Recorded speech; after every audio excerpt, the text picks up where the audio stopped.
Guys, hello and welcome back to Excel Sheet Academy.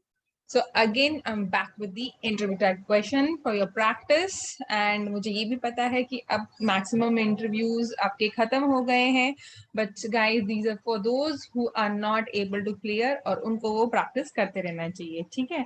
There is no harm in gaining more knowledge. Okay, so आज का question है, what are the different types of hydrolytic DNA damage? Ooh. मैं अगर इसका answer बता दूं you'll be like ये था क्या, but these are really very simple questions and ऐसे questions कब आपसे पूछे जाते हैं when you say that you are interested in mole bio.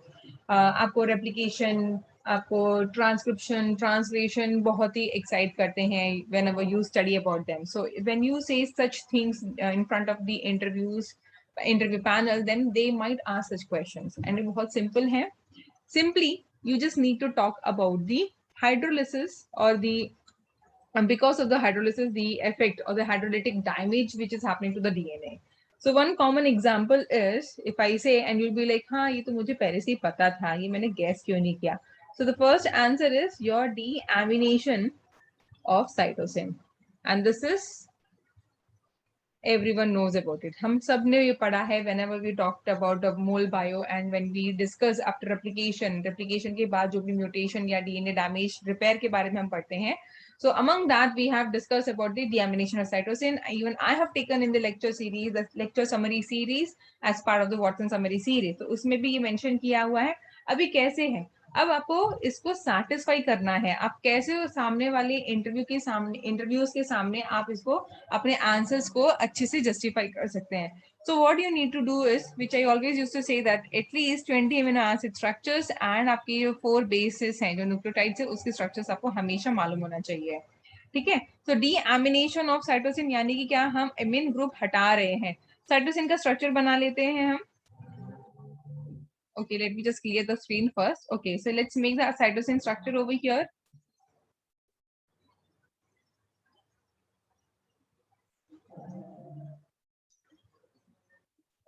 कुछ ऐसा, राइट. यहाँ पे हमारे पास ग्रुप है, then we have got the amino group over here.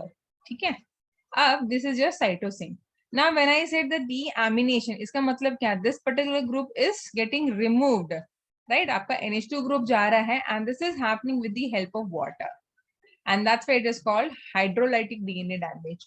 Now what will happen? Let us say that this is water का group, ठीक है. So what will happen now? ये आपका यहाँ रिमूव हो गया है. Okay, now let me just make it again. So अभी हमें क्या मिलेगा, n. एक बार फिर से ये स्ट्रक्चर बना लेते हैं. 1 सेकेंड, थोड़ा सा गड़बड़ हो गया है मुझसे. Late me just erase it. Okay, again.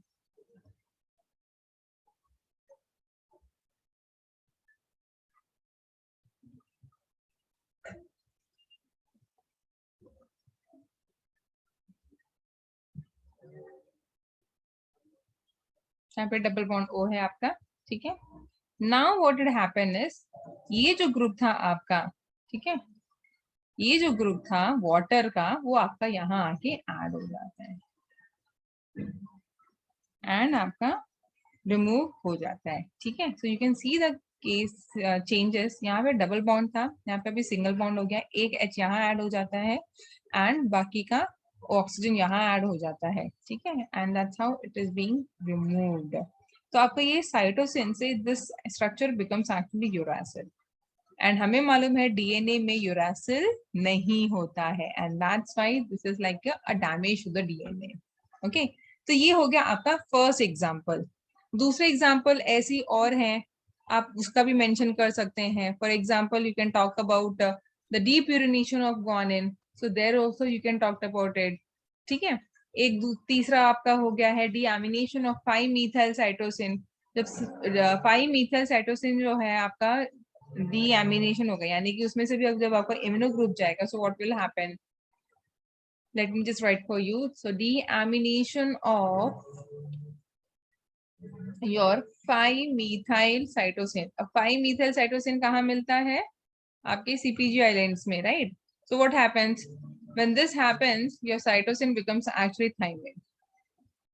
अब नेक्स्ट राउंड में फिर रेप्लिकेशन में क्या होगा? थाइमिन जो आपका CG बेस पेयरिंग होना चाहिए था, अभी वो आपका TA बेस पेयरिंग हो जाएगा, जिसके वजह से वहां पे म्यूटेशन इंट्रोड्यूस हो जाता है, which becomes permanent in the genome, right? So guys, these are the 3 examples wherein which you can talk about the hydrolytic DNA damage.